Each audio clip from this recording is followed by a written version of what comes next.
জমিনের উপরে এসেছিলেন, তিনি কষ্ট করেছিলেন। আল্লাহ নবী যখন দুনিয়া আগমন করলেন, ওই সময় শাসক যারা ছিল, রোম থেকে শুরু করে, পারস্য থেকে শুরু করে, সিরিয়া থেকে শুরু করে, এ যুবকেরা, তরুণেরা, এমনকি মক্কা জমিনে যারা নেতা লিডার ছিল, আবু জেহেল, উতবা, সাইবা, উমাইয়া থেকে শুরু করে, এরা সব স্বৈরাচারী জালিম ছিল। এরা গরিবদেরকে লুটত, এরা নারীদের শোষণ করত। এদের লাঠিয়াল বাহিনীরা নারীদেরকে ভোগের পাত্রী বানিয়ে দিয়েছিল এবং এরা এমন সিস্টেম করে দিয়েছিল, নারীদের কোনো মর্যাদা ছিল না, তাদেরকে জেন্ত পুঁতে দেওয়া হতো।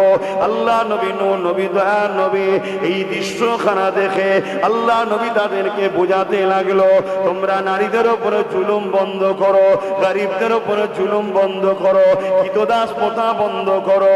এ না জওয়ানেরা, আল্লাহ নবী যখন এইভাবে অসহায় দুঃখী গরিবদের পক্ষপাতিত্ব নিল, ওই সময় মক্কা সর্দার আবু জেহেল দেখতে লাগলো, এই মুহাম্মদকে রুখতে হবে, কারণ এই বিধবার পক্ষে কথা বলছে, এ গরিবের পক্ষে কথা বলছে, এ এতিমের পক্ষে কথা বলছে, এ মুসলিমের পক্ষে কথা বলছে, এ নারীদের পক্ষে কথা বলছে।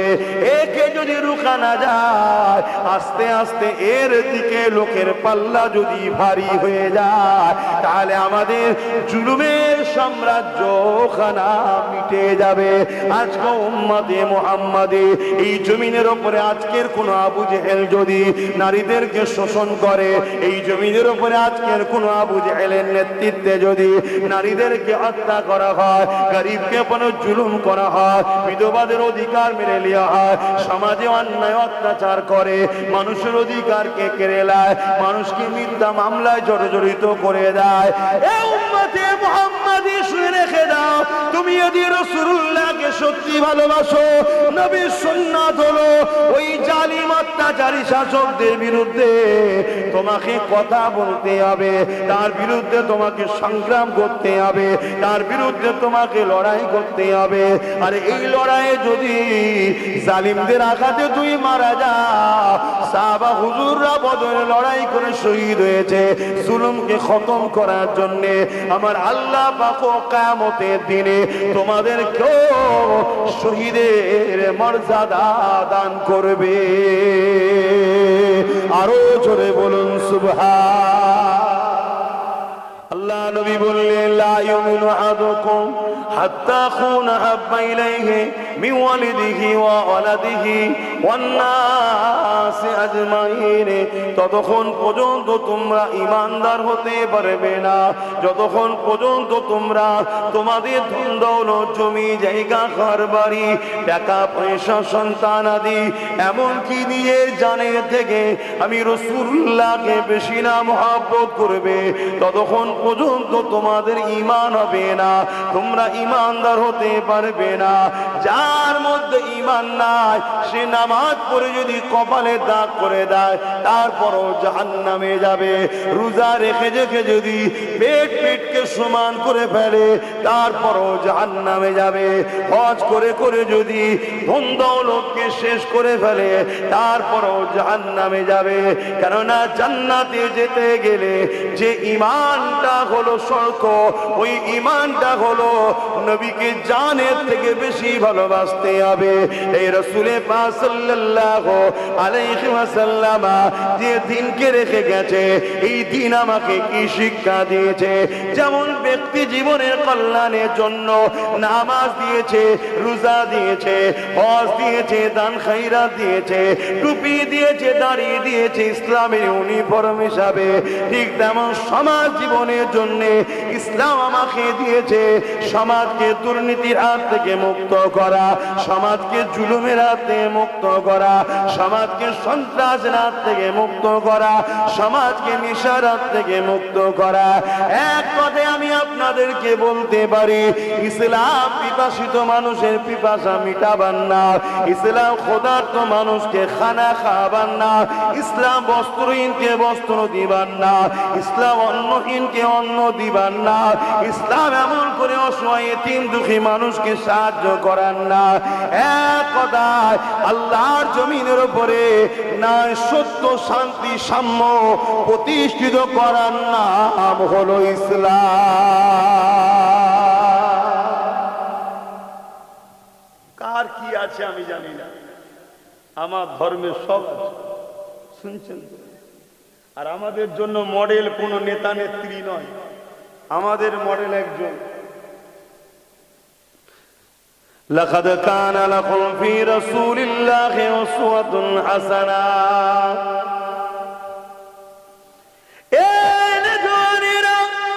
দুনিয়ার কে কাকে মানছে, পক্ষে বিপক্ষে আমার কিছু বলার নাই। কেউ যদি বুশকে মানে তার স্বাধীনতা, কেউ যদি চেঙ্গিস খানকে মানে তারও স্বাধীনতা, কেউ যদি আমার দেশের অনেক নেতা মন্ত্রী রয়েছে কেউ কাউকে মানে তার স্বাধীনতা। কিন্তু উম্মতে মুহাম্মাদি দাবিদার করবে যাকে খুশি মানবে, এই স্বাধীনতা দেখালে হবে না। কেননা তুমি তাহলে মুনাফিকি করছো, মুনাফিককে চিনাবার দায়িত্ব উলামাদের আছে না না?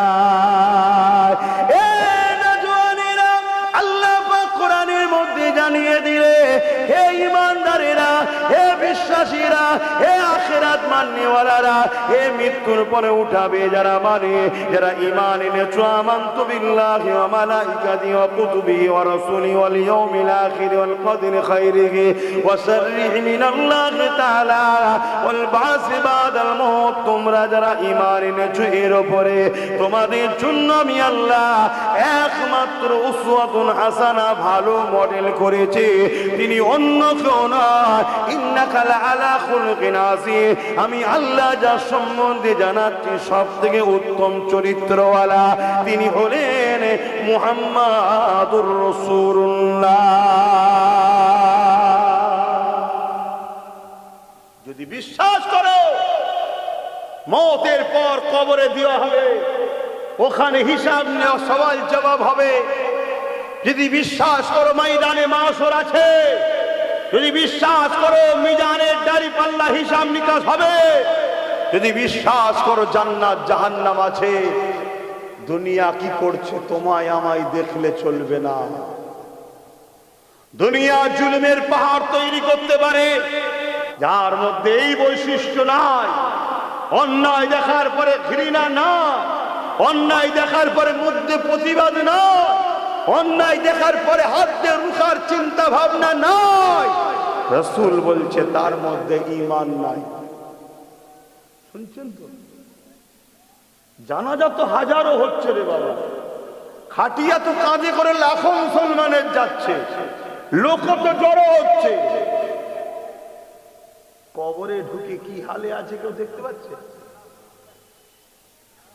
যার মধ্যে এই প্রতিভা নয়, জুলুম দেখার পরে হয় অন্তর থেকে ঘৃণা প্রকাশ করা, ঘৃণা পোষণ করা, নহয় মধ্যে প্রতিবাদ, নহয় হাত দিয়ে রুখে দেওয়ার চিন্তা ভাবনা যার মধ্যে নাই, রাসূল বলছে তার মধ্যে ঈমান নাই। মুসলিম শরীফের হাদিস, বুখারীর পরে যে কিতাবের মর্যাদা, কেউ যদি হেও করে দেয় সঙ্গে সঙ্গে সে ইসলাম থেকে বেরিয়ে কাফের হয়ে যাবে, কারণ নবীর হাদিস এটা। শুনছেন?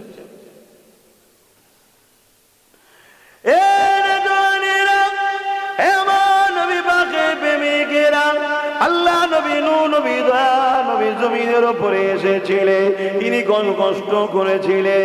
আল্লাহ নবী যখন দুনিয়া আগমন করলেন, ওই সময় শাসক যারা ছিল, রোম থেকে শুরু করে, পারস্য থেকে শুরু করে, সিরিয়া থেকে শুরু করে, এই যুবকেরা তরুণেরা, এমনকি মক্কা জমিনে যারা নেতা লিডার ছিল, আবু জেহেল উতবা সাইবা উমাইয়া থেকে শুরু করে, এরা সব স্বৈরাচারী জালিম ছিল। এরা গরিবদেরকে লুটতো, এরা নারীদের নারীদের দেহ শোষণ করত। এদের লাঠিয়াল বাহিনীরা নারীদেরকে ভোগের পাত্রী বানিয়ে দিয়েছিল এবং এরা এমন সিস্টেম করে দিয়েছিল নারীদের কোনো মর্যাদা ছিল না, তাদেরকে জ্যান্ত জ্যান্ত পুঁতে দেওয়া হতো। আল্লাহ নবী নবী দয়ার নবী এই দৃশ্যখানা দেখে আল্লাহ নবী তাদেরকে বোঝাতে লাগলো, তোমরা নারীদের উপরে জুলুম বন্ধ করো, গরিবদের উপরে জুলুম বন্ধ করো, কৃতদাস প্রথা বন্ধ করো। এ না জওয়ানেরা, আল্লাহ নবী যখন এইভাবে অসহায় দুঃখী গরিবদের পক্ষপাতিত্ব নিল, ওই সময় মক্কা সরদার আবু জেহেল দেখতে লাগলো এই মুহাম্মদকে রুখতে হবে, কারণ এই বিধবার পক্ষে কথা বলছে, এ গরিবের পক্ষে কথা বলছে, এতিমের পক্ষে কথা বলছে, এ মুসলিমের পক্ষে কথা বলছে, এ নারীদের পক্ষে কথা বলছে। একে যদি রুখা না যায়, আস্তে আস্তে এর দিকে লোকের পাল্লা যদি ভারী হয়ে যায়, তাহলে আমাদের জুলুমের সাম্রাজ্য খানা মিটে যাবে। আজকে উম্মতে মুহাম্মাদী এই জমিনের উপরে আজকের কোন আবু জেহেল যদি নারীদেরকে শোষণ করে, এই জমিনের উপরে আজকের কোন আবু জেহেলের নেতৃত্বে যদি নারীদেরকে হত্যা করা হয়, গরিবকে কোনো জুলুম করা হয়, বিধবাদের অধিকার মেরে নেওয়া হয়, সমাজে অন্যায় অত্যাচার করে, মানুষের অধিকারকে কেড়ে নেয়, মানুষকে মিথ্যা মামলায় জড়িত করে দেয়, এ উম্মতে মুহাম্মাদী শুনে রেখে দাও, তুমি যদি রাসূলুল্লাহকে সত্যি ভালোবাসো, নবীর সুন্নাত হলো ওই জালিম অত্যাচারী শাসকদের বিরুদ্ধে তোমাকে কথা বলতে হবে, তার বিরুদ্ধে তোমাকে সংগ্রাম করতে হবে, তার বিরুদ্ধে তোমাকে লড়াই করতে হবে। আর এই লড়াইয়ে যদি জালিমদের আঘাতে তুই মারা যাও, সাহাবা হুজুররা বদরে লড়াই করে শহীদ হয়েছে জুলুমকে খতম করার জন্য। আমার আল্লাহ পাক কিয়ামতের দিনে তোমাদেরকেও শহীদের মর্যাদা দান করবে। আরো জোরে বলুন সুবহান আল্লাহু আকবার। আর যদি তুমি বিজয় হও, গাজী হও, তাহলে তুমি দুনিয়ায় সম্মানের জায়গা পাবে, সমাজকে পরিচালনা করার দায়িত্ব তো তুমিই পাবে। এর নাম ইসলাম। শুনছেন আমি কি ওয়াজ করছি? এই রুহের জমিনের উপরে, আসমানের নিচে কেউ যদি থাকো, কোন মুফতি মৌলানা হযরত শেখ আমির পীর পীরজাদা আব্বাস সিদ্দিক ইসলামের বাইরে গিয়ে কথা বলছে, চ্যালেঞ্জ করছি, আসো জালিমদের পক্ষপাতিত্ব নিয়ে আসো, আমি তোমার সঙ্গে মোকাবেলা করতে রাজি আছি। কিতাব দাও শরীফ। আল্লাহুম্মা সাল্লি আলা সাইয়্যিদিনা মাওলানা মুহাম্মাদ ওয়া আলা আলিহি।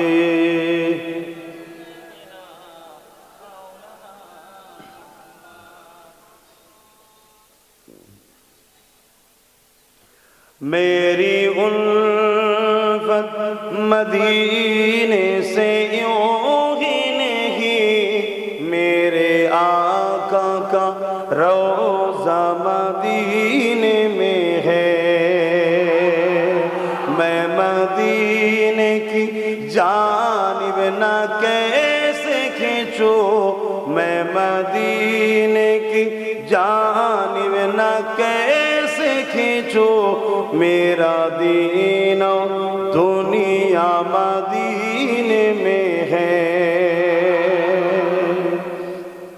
अरसे अजीम पे जिसका बड़ी शान है, रोज़ाए मुस्तफा जिसकी पहचान है, रोज़ाए मुस्तफा जिसकी पहचान है, जिसका हम पल्ला कोई मुअल्ला नहीं, जिसका हम पल्ला कोई मुअल्ला नहीं, एक ऐसी मुहल्ला मदीने में है, मेरी उल्फत मदीने से यूं ही नहीं, मेरे आका का रोज़ा मदीने में है। अल्लाहुम्मा सल्ली अला।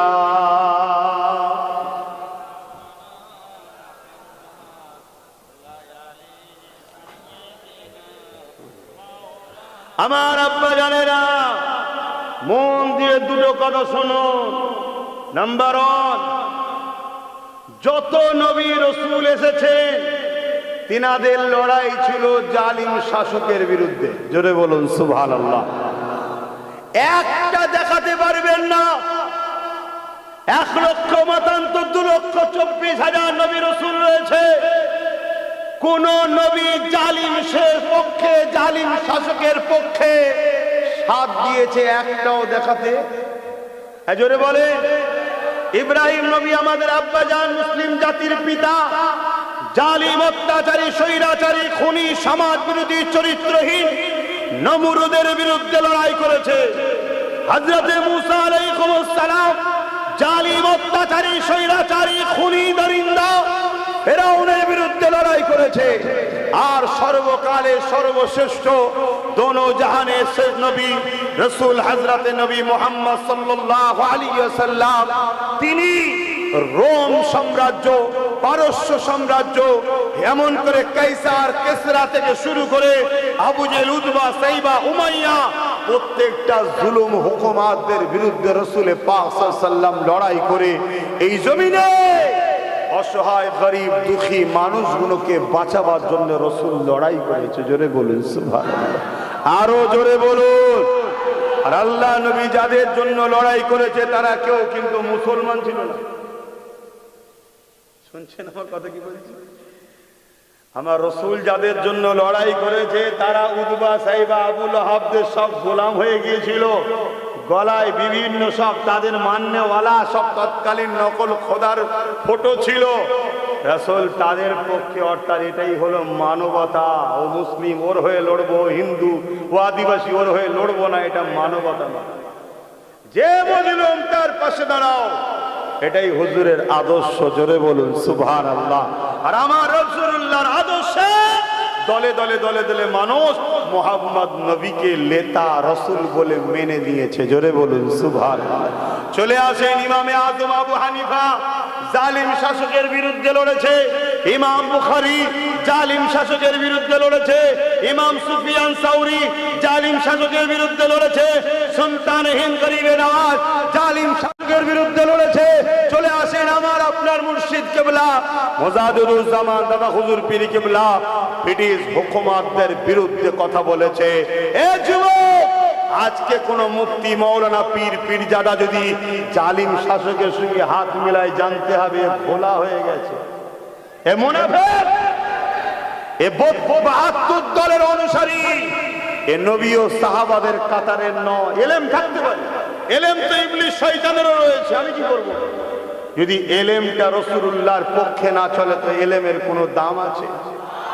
এই দুটো কথা মনে থাকবে তো, যে জুলুমের দিকে আল্লাহ ও রাসূল নাই, আমরা থাকবো, আমরা থাকবো, এটা মাথায় রাখবেন। কিন্তু মনে রাখবেন, জালিমদের বিরুদ্ধে লড়াই করা এতটা সহজ বিষয় নয়। অনেকে বলে পরিস্থিতি ঠিক হলে তারপরে যাব। কখনো উম্মতে মুহাম্মাদি তোমার আমার জন্য পরিস্থিতি নরমাল হয়নি গো। কখনো চিঙ্গিস খানের সাথে লড়তে হয়েছে, কখনো হালাকু খানের সঙ্গে লড়তে হয়েছে, কখনো হতভাগা আকবর মুগলে আজমের সঙ্গে লড়তে হয়েছে, কখনো ব্রিটিশের সঙ্গে লড়তে হয়েছে। যুগে যুগে যুগে যুগে এ উম্মতে মুহাম্মাদি আল্লাহ তো তোমাকে আমাকে দুনিয়ায় পাঠিয়েছে পরীক্ষা নেবার জন্য। বান্দারে, তোর কাছে মরণকে তুই ভয় করিস না আমি আল্লাহ আমাকে ভয় করে? এটাই তো পরীক্ষা আল্লাহ বানিতে লেগেছে। ওরে আমার বান্দা বান্দি রে, এই জমিন তোদের জন্য চিরস্থায়ী নয়। আমি আল্লাহ কখনো তোদেরকে ধনী করে পরীক্ষা নেব, কখনো গরিব করে পরীক্ষা নেব, কখনো লোভ লালসার মধ্যে ফেলে পরীক্ষা নেব, কখনো আবার আতঙ্কে ভয়ের মধ্যে ফেলে পরীক্ষা নেব। যেমন আজকে মুসলমান নানান দিক দিয়ে আতঙ্কের মধ্যে পড়ে গেছে। কি আমরা ভয়ের মধ্যে আছি না? না কি টেনশন না? এসব পরীক্ষা সব পরীক্ষা। বান্দা ফাইসাল্লাহ কি করিস দেখবো।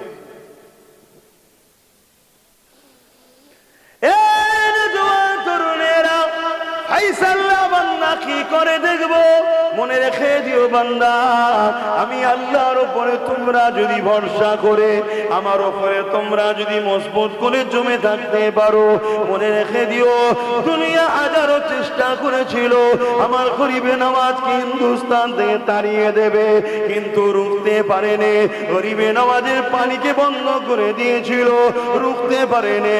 গরিবে নওয়াজকে পাথর ফেলে মেরে দিতে চেয়েছিল, মারতে পারেনি। গরিবে নওয়াজকে আগুনের বান দিয়ে জাদুকার জয়পাল মিটিয়ে দিতে চেয়েছিল, পারেনি। পরবর্তীতে দেখা যায় ওই জাদুকর জয়পাল এসে গরিবে নওয়াজের খাদেম হয়ে যায়। দুনিয়ায় যুগে যুগে আল্লাহ আমাদেরকে পরীক্ষা নিয়েছে, আজও পরীক্ষা নিতে লেগেছে। এই পরীক্ষায় খাবরে গেলে হবে না, মনকে মজবুত করে ধরতে হবে। আমরা নিজেদের জানকে বাঁচাতে গিয়ে আল্লাহ দিনের দুশমনদের সঙ্গে যেন সম্পর্ক না করে ফেলে। আমরা নিজেদের নাম পিটাতে গিয়ে, নিজেদের নাম পাতে গিয়ে, নিজেদের নাম তালিকাতে আনতে গিয়ে চেষ্টা করো, কিন্তু এই চেষ্টা যেন করে ফেলো না আল্লাহ দিনের দুশমনকে তুমি শক্তিশালী করে ফেললে। মনে রেখে দিও তুমি তাহলে দুনিয়ায় শুধু ফেল করেছো তা নয়, আখিরাতেও ফেল হয়ে যাবে। এ নওজওয়ানেরা, কারণ আল্লাহ নবী অনেক কষ্ট করে এই জমিনের উপরে সন্ত্রাসকে মিটিয়েছে, এই জমিনের উপর থেকে দাঙ্গাবাজকে মিটিয়েছে, এই জমিনের উপর থেকে খুনিদেরকে মিটিয়েছে, এই জমিনের উপর থেকে জুলুমকে মিটিয়েছে, এই জমিনের উপর থেকে অত্যাচারকে মিটিয়েছে, এই জমিনের উপরে নেশাকে মিটিয়েছে। এই জমিনে রাসূলুল্লাহ অনেক কষ্ট করে সাম্য, শান্তি, মানবতা, ভ্রাতৃত্ব, ঐক্য, একতা, প্রেম, ভালোবাসা, মানব বন্ধন, সম্প্রীতি আমার রাসূলুল্লাহ প্রতিষ্ঠিত করেছে গো। হ্যাঁ, নামাজও নবী পড়েছে, রোজাও নবী রেখেছে, হজও নবী করেছে, দান খায়রাতও করেছে, যাকাত আমাদের দিতে বলেছে। হ্যাঁ, নবী করেছে করেছে, কিন্তু মনে রেখে দিও একটা ব্যক্তি জীবনের আর একটা সমাজ জীবনের, এই সমাজের সমস্ত নোংরা বুরাইকে মুছে দিয়ে পৃথিবীর বুকে রাসূলুল্লাহ মাত্র 23 বছরে শান্তি সাম্য প্রতিষ্ঠিত করে দিয়েছিলেন। আরো জোরে বলুন সুবহান।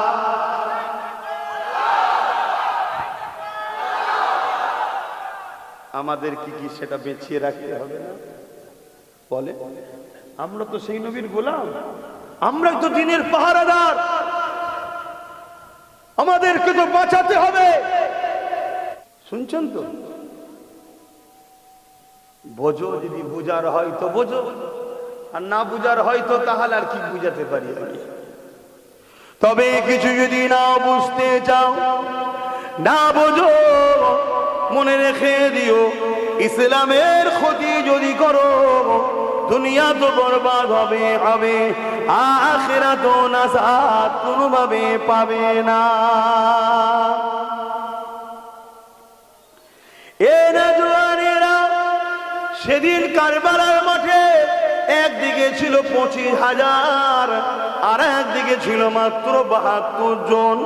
72 জন ন্যায়ের পক্ষে, ইনসাফের পক্ষে, মানবতার পক্ষে, আর 25,000 হলো জুলুমের পক্ষে, সন্ত্রাসের পক্ষে, অত্যাচারের পক্ষে। মন দিয়ে শোনো, ওই 25,000-এর মধ্যে 13,000 ছিল আলেম, হাফেজ, মুফতি। কত? কার দিকে? জোরে বলুন। তাহলে হাফেজ যদি জালিমের দিকে যায় তাহলে হক বলবেন নাকি? মুফতি যদি জালিমের চোরের দিকে চলে যায়, জায়েজ নাকি চুরি করা? ইমাম হোসাইন পাকের বিরুদ্ধে দাঁড়িয়ে এজিরের পক্ষে যারা দাঁড়িয়েছিল তাদের মধ্যে 25,000-এর মধ্যে 13,000 ছিল হাফেজ, আলেম, মুফতি। এই শুনছেন? হাফেজ, আলেম, মুফতি দেখলে হবে না, কারণ উলামাদের মধ্যে দুটো কোয়ালিটি আছে, একটা খায়রুল উলামা, একটা শাররুল উলামা। এলেম দু জায়গায় আছে, একটা শয়তানের দিকে, একটা রহমানের দিকে। আমার হোসাইন পাকের বিরুদ্ধে যারা দাঁড়িয়েছিল 13,000 মুফতি মাওলানা আলেম, তারা কি মনে হয় জান্নাতে যাবে তো নাকি? আওয়াজ দিচ্ছেন না কেন? টেনশন লাগছে? টেনশন মনে রেখে দিও, জান্নাতের সর্দার ইমাম হোসাইন পাক। সর্দার এমনি এমনি হয়েছে নাকি? লোক দেখানোর জন্য আল্লাহ করেছে? পাওয়ার দিয়েছে না দেয়নি? হোসাইন যাকে চাইবে সে জান্নাতে থাকবে, যাকে চাইবে না তার বাপেরও ক্ষমতা নেই জান্নাতে ঢুকার। এটা আকীদা ঠিক করে নাও। এ পাওয়ার হোসাইনকে দিয়েছে কে? আল্লাহ দিয়েছে। তা আল্লাহ যখন পাওয়ার দিয়েছে, আমাদের আন্দোলন করবেন নাকি? ও আল্লাহ আমার বেটাকে দিলে নে, মৌলা আলীর বেটাকে দিলে কেন? আন্দোলন করলে আরো কঠিন মার হবে। শুনছেন তো? কেন এখানে খোদ মালিক, ভোটাভুটি সরকার নয় আল্লাহ। শুনছেন তো? জনগণ পালালে সরকারের কুরসিও চিৎপাত হয়ে যাবে এমন ব্যাপার নয়। তিনি খোদ মালিক। তিনি নিজে হোসাইন পাককে, হাসান পাককে জান্নাতি যুবকদের সরদার বানিয়েছে। অতএব হোসাইন যাকে চাইবে সে জান্নাতে যাবে। হোসাইন যার বিরুদ্ধে বলবে আল্লাহ তাকে জান্নাতে ইজাজত দেবে না। তো মুফতি হোক, মাওলানা হোক, পীর হোক, বক্তা হোক, হাফেজ হোক, নামাজি হোক, জাকরিন হোক, যারা সেদিন হোসাইন পাকের বিরুদ্ধে দাঁড়িয়ে আলে রসুলদেরকে শহীদ করেছে, 3 মাসের বাচ্চা আলী আসগারকে তীর মেরেছে, তারাও তো নামাজি ছিল।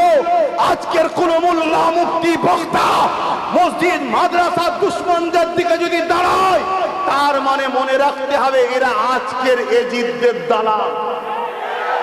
আমার সঙ্গে একমত করা হাত তুলে সাক্ষী দেন, লম্বা করে হাত তুলুন।